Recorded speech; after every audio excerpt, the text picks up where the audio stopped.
प्रकारे सध्या राजकारण महाराष्ट्रातलं समोर येत आहे आणि या राजकारणामध्ये केवळ आजचाच विषय नाहीये तर गेल्या काही दिवसांपासून किंबहुना गेल्या दीड वर्षापासून महाराष्ट्रामध्ये ओबीसी विरुद्ध मराठा असा सुद्धा एक संघर्ष महाराष्ट्रानं बघितला आणि या संघर्षाचा परिणाम केवळ लोकसभा निवडणुकांवर झाल्याचं आपण बघितलं नाही तर त्यानंतरच्या विधानसभा निवडणुकांवर सुद्धा त्याच अनुषंगानं अनेक निकष समोर आले, त्याच्या दृष्टीने मतदान झालं, राजकारणावर त्याचा परिणाम झाल्याचं आपण बघितलं आणि याच अनुषंगानं चर्चा करण्यासाठी सध्या आपल्याबरोबर मनोज जरांगे पाटील सुद्धा या चर्चेमध्ये सहभागी झालेले आहेत. मराठा समाजाचे नेते आहेत, मराठा आरक्षणाचे आंदोलक आहेत. मनोजजी, स्वागत तुमचं एबीपी माझावर. ज्या प्रकारचे हे वाद समोर येताना दिसत आहेत, पुन्हा एकदा मी ती लिस्ट तुम्हाला दाखवत नाही, मात्र निमित्त आजचं आहे भास्कर जाधव यांचं ताजं वक्तव्य त्यांनी जे ब्राह्मण समाजाबद्दल केलं. मात्र ओव्हरऑल ज्या प्रकारे सध्या राजकारण घडताना पाहतंय आणि जातींकडे केवळ वोट बँक म्हणून पाहिलं जात आहे, कसं पाहता आपण याकडे?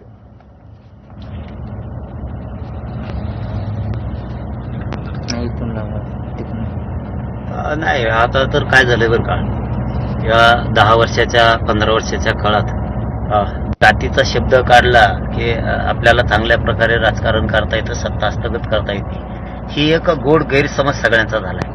परंतु भोळी भाबडी जनता असते, ज्यावेळेस त्यांच्या ही गोष्ट लक्षात येते की राजकीय नेते आपल्यात दुरावा मराठा ओबीसी करतायत, जैन मारवाडी ब्राह्मण करतायत, दलित मुस्लिम करतायत, त्यावेळेस लोकांच्या लक्षात येऊन जातं की आता मात्र हे जातीय ध्रुवीकरण करून जातीत वाद लावून हे यांचा स्वार्थ साधतात. कारण 15 वर्षापासून ते बघायला मिळतंय. आता मात्र लोक 100% त्यांच्यात बदल करणार आहेत आणि बदल होणार पण आहे. कारण पर्याय नाहीये. बघा काय हे आमच्या तिथं आम्हाला रोज एकमेकाच्या ताटात जेवायला लागतं. मग तो दलित असू द्या, मुस्लिम असू द्या, मराठा असू द्या, धनगर असू द्या, 12 बलुतेदार असू द्या, ओबीसी असू द्या, कोणीही असू द्या. आणि हे यांचं बोलता हे सहज बोलून जाते दादा, सहज बोलून जातात. पण त्याचे दूरगामी परिणाम आमच्या भविष्यावर, आमच्या अस्तित्वावर, गावखेड्यातल्या लोकांवरती होते आणि फूट पडून जाते. म्हणून आम्ही प्रत्येक वेळेस सांगतो की आरक्षण मागतो म्हणजे आम्ही जातीवादी नाही, आम्हाला ठरू नका जातीवादी, परंतु आम्ही सगळ्या जाती धर्मांच्या लेकरा बाळांचे प्रश्न असले, अडचणी असल्या सोडवतो. परंतु आता काय, आता राजकारण्यांच्या पुढे कोणाचं काय, त्यांच्या जीपीला कोण आता हात लावणार? ठीक आहे. मनोज जरांगेजी, एक विनंती आहे आपल्याला की थोड्या वेळासाठी आपण खूप बिझी आहात, आम्हाला कल्पना आहे आपण प्रवासात आहात, मात्र काही वेळ जर आपण गाडी थांबवू शकलात तर आपला आवाज अधिक स्पष्टपणे एबीपी माझाच्या प्रेक्षकांपर्यंत पोहोचू शकेल. मुद्दा असा आहे की ज्या प्रकारे असे वाद समोर येताना दिसत आहेत आणि गेल्या काही दिवसात जर आपण बघितलं तर नेत्यांची ओळख सुद्धा हा अमुक समाजाचा नेता, तो तमुक समाजाचा नेता अशा प्रकारेच होताना दिसते. आज देखील भास्कर जाधव जे म्हणाले त्यानंतर पुन्हा एकदा मराठा समाजाने काय करावं आणि ब्राह्मण समाजाने काय करावं, जणू काही हे दोघं त्या समाजाचे प्रतिनिधीच आहेत, ज्यांना बोलले आणि जे बोलले, अशा प्रकारे एक दुफळी निर्माण होताना दिसते.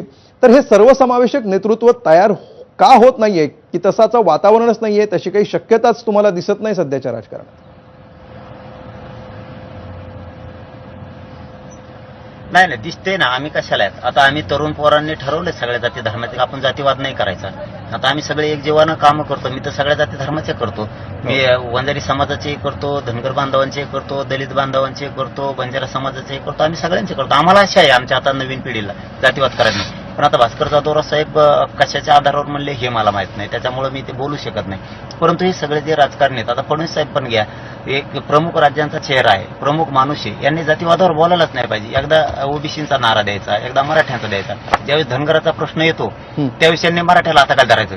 आता मराठ्याचा प्रश्न आहे, आता ओबीसीला धनगराला हाताखाली धरायचं आणि वाद लावायचे, दलित मुस्लिम करायचं. आता मुस्लिमांकडे ते पण गेलेलेत, मोदी साहेब पण गेलेत, गडकरी साहेब पण गेलेत, त्यांचे आता हे मुंडे साहेब होते तेही जात होते, ज्यावेळेस राणे साहेब होते शिवसेनेत तेही जात होते, ठाकरे साहेब पण जात होते. म्हणजे तुम्ही जात होता ते काय नाही. आणि आता एखादा माणूस गेला तर हे पद्धत करायची. यांनी सुद्धा, फडणवीस साहेबांनी सुद्धा असलं हे जातीयवादाचं ढवळून निघणारं राज्यातलं वातावरण थांबवलं पाहिजे. हेच ढवळायला लागले. सगळ्यात जास्त मराठा ओबीसी, दलित मुस्लिम, सगळ्या जातींना टार्गेट करणं, विनाकारण काही बोलणं, प्रमुख व्यक्तींना करायचं नाही. मग आता बाकीच्याला काय नाव ठेवता? आता भास्करराव जाधव साहेब बोलले, आता फडणवीस साहेबच थांबायला तयार आहेत. बाकी सवय लागते नाही का, घरातला मालक असतो दादा एखादा, एकच मी अर्धा मिनिटं घेतो तुमचा, खरं, एखादा घरात मालक असतो, तो जसा वागांना वाड्यात तसं बाकीचे मग वागायला सुरू करते, शेजारचे वागायचे. तसे ते एक कुटुंबाचे प्रमुख आहेत, महाराष्ट्र राज्याचं एक कुटुंब आहे, कुटुंबाचे फडणवीस साहेब प्रमुख आहेत. त्यांनी काय बोलावं काय नाही, कोणाला टार्गेट करावं काय नाही. आता आम्हालाच म्हणलेत, आपल्याच एबीपी माझा चॅनलला दाखवले, आम्हाला दाखवलं की आता आम्ही मुंबईला 29 ऑगस्टला येणार आहेत, तर पोलिस बघून घेते म्हणतात. म्हणजे ही कुठली भाषा आहे? पोलिस बघून घेते म्हणजे काय? तुम्ही काय करणार? आणि बघून घेते तर मग मराठी बघून घेते. मग आता असेच उत्तर द्यायचे की एकमेकाला. मग म्हणून एक्झॅक्ट मनोजजी, हाच तर प्रश्न आहे. हाच प्रश्न मला तुम्हाला विचारायचा आहे की ज्यावेळी घेतला पाहिजे त्यांनी. खरंय, ज्यावेळी दोन समाजामध्ये असा प्रश्न, एका समाजाचे प्रतिनिधी म्हणवणारे नेते अशी विधानं करतात आणि ज्या समाजाविषयी ते विधानं करतात त्यांच्याकडून त्याचा निषेध होतो. मात्र अशा प्रकारे सर्व स्तरातून अशा प्रकारच्या विधानांचा निषेध व्हायला हवा का? भले कुणी कुणाला बोललेलं असेल असं आपल्याला वाटतं का? आणि त्या अनुषंगाने आज भास्कर जाधव जे बोलले त्याच्याबद्दल तुम्ही काय म्हणाल? नाही, 100% जाधव साहेब चुकले असतील तर त्यांच्याबद्दलही कोणी समर्थन केलेलं नाही. पण फडणवीस साहेब बोलते त्याचं काय? हाही प्रश्न पुन्हा उभा राहतो. बाकीचे महाविकास आघाडीवालेही बोलतात, महायुतीवाले पण बोलतात, मग त्याचं काय? आमच्यासारखे लेकरं गरिबांचं ज्यावेळेस काम करतात, आमच्यासारख्यातून आम्ही गावा खेड्यातले शेतकऱ्याच पोरते एखादा आमच्या तोंडातून शब्द जातो तो सगळे उचलून धरतात लगेच. आम्ही त्या हेतूने बोललेलो नसतो, आम्ही न्यायासाठी बोललेलो असतो, आरक्षणासाठी बोललेलो असतो, गोरगरिबाच्या शेतकऱ्याच्या न्यायासाठी बोललेलो असतो. आणि तुम्ही राज्याचे प्रमुख आहेत म्हणून बोललेला असतात. तुम्ही प्रमुख नाहीत, समजा आता फडणवीस साहेब प्रमुख नाहीत, कोण बोलून बरं त्यांना? कोणीच बोलणार नाही. आज तुमच्या हातात आहे, लोक बोलणार, मालकाला भांडतच असतात. त्याचा अर्थ तुम्ही डायरेक्ट दंगली लावण्यात धरता, मारामाऱ्या लावण्यात धरताय, हे चुकीचं आहे. फडणवीस साहेबांचा खुनशीपणा, जातीय द्वेष ही त्यांनी जर सोडला तर विरोधी पक्ष सोडल, छोटे छोटे दलित मुस्लिमांचे लोक सोडतील, 18 पगड जातीचे सोडतील, मायक्रो ओबीसी सोडतील. प्रमुखच जर आता बोलायला लागला, कालच गोव्यात बोलले ते, काय नाव ठेवतात दुसऱ्याला सांगा, मग लोक तसं वागायला सुरू करते. गोव्यातच बोलले ते की मी ओबीसीच काम करणार, फक्त मराठीचं नाही करणार, दलित मुस्लिमाचं नाही करणार, ब्राह्मणाचं नाही करणार, जैन मारवाड्याचं नाही करणार का, बंजारा समाजाचं धनगराचं नाही करणार का? म्हणजे ही कुठली पद्धत आहे? यांचे सुद्धा चुकतं. त्याच्यामुळे मग हे लोक जे तोंडाला येईल ते बोलायला सुरुवात करतात. आता मी काय समर्थन करत नाही, भास्कररावजी जाधव साहेबांचं मी समर्थन करत नाही, पण मी त्यांचे कोणत्या उद्देशाने म्हणले तर काय विषय होता हाच माहित नाहीये.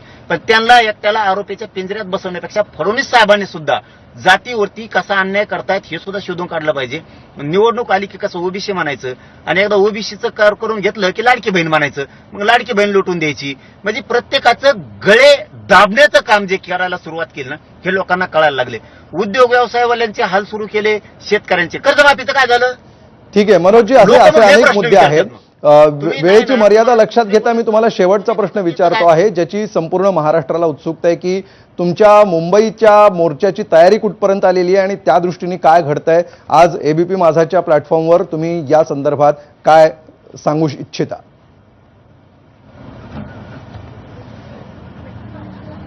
शेवटची लढाई, शेवटची फाईट आहे. एबीपी माझाच्या माध्यमातून महाराष्ट्रातल्या मराठ्याला सांगतो, मुंबईतून आता वापस यायचं नाही. जे व्हायचं असेल ते होईल. आता कोणी वापस यायचं नाहीये. आपण ओबीसीत आरक्षण आहे ना, ओबीसीतूनच घ्यायचं. फक्त शांततेत जायचं. गणेश उत्सव आपला आहे, मुंबई आपली आहे. उलट आम्ही मुंबईच्या लोकांना साथ देतोय. तुम्हाला उलट गर्दी झाली तर आम्ही तुमची कमी करू लागू, जास्त करू लागू. कारण शोभा येईन आपल्या मुंबईला, मिरवणुकीला शोभा येईल. आणि सरकारने जे आता काही शब्द वापरलेत की फडणवीस साहेबांनी त्यांनी शब्द वापरलेत आपल्या चॅनलवरती मी ऐकलंय की पोलिस बघून घेते. काय नाही बघणार, इतका हलक्यात घेऊ नका लोकांना.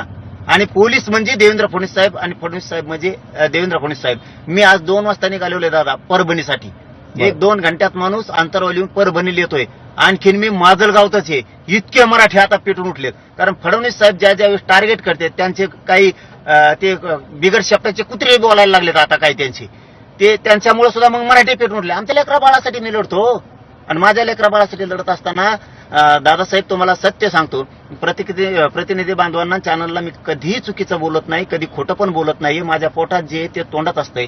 माझा मराठा समाजाच्या लेकरा बाळासाठी मी लढतो. आणि माझ्या लेकरा बाळाचा नरड जर तुम्ही आरक्षणामुळे दाबणार असलात तर जातीय रंग आम्हाला देणार असलात तर 100% फडणवीस साहेबांनी काहीतरी षडयंत्र रचलंय. दंगल करण्याचं, काहीतरी जाळपोळ करण्याचं. हे आम्ही कधी यशस्वी होऊन देणार नाहीत. आम्ही मुंबईत जाणार, पण लेकरा बाळासाठी लढतो. मराठे मुंबईत येणार. आणि मराठ्यालाही सांगतो, भाऊ दे रे, चला मुंबईत शांततेत एकदा आरपारची लढाई खेळायची, पण आरक्षण मात्र जिंकायचं. जातवान मराठ्यांनी अजिबात घरी राहायचं नाही. ज्याचं कुणबी प्रमाणपत्र निघालं त्यांनी सगळ्यात आधी मुंबईला यायचं, आणि ज्याचं निघालं नाही त्यांनी सुद्धा यायचं. विदर्भ सगळा यायलाय, खानदेशाला पश्चिम महाराष्ट्राला मराठा घरी नाही राहायला लागला. सगळे निश्चितपणे कुटुंब मनोज जरांगेजी शांत तुमचं झाले. आवाहन मुंबईत- पोहोचलेलं आहे. तुम्हाला या संपूर्ण आंदोलनासाठी खूप खूप शुभेच्छा आणि आपण एबीपी माझाला वेळ दिलात आणि 0 आवर मध्ये आपण सहभागी झालात त्याबद्दल आपले मनापासून आभार.